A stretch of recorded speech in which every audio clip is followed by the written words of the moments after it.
They spent 11 days in the planning, getting themselves together, and decided to have a practice run first. They've never done it before, so we can give them that.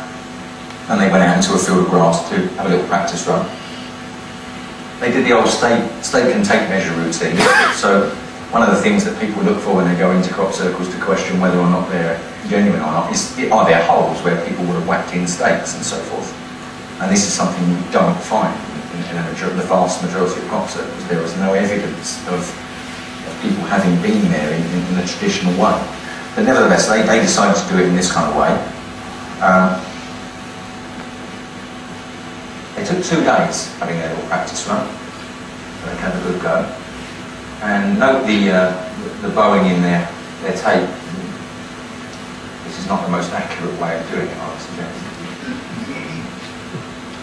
The big day arrives, and they have a look at their plan there before going into the fields. And into the fields they go. Now they walk into the field, which is a field of oats, at 7:30, or they begin flattening the wheat at 7:30 a.m. Saturday morning. Okay? There they go, start to measure out. And off they go flattening. And they've got a lovely day for it.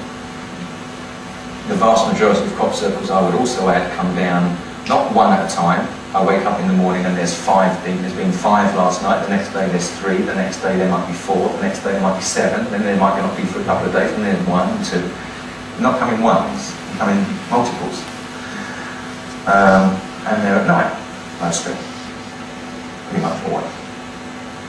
They had one of their colleagues monitoring their progress from a ladder. Which is quite conspicuous, as you can see.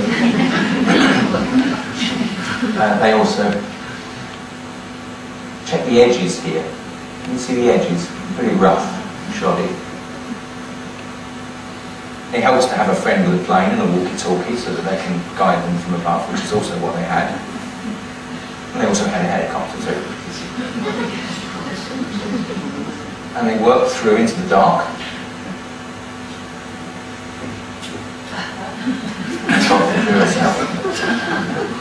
And we're ready.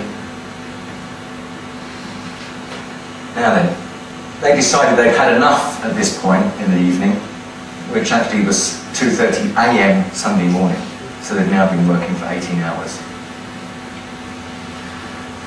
And so they got up at 7:30 a.m. and began work again on the Sunday and completed the whole project at 11:30 a.m.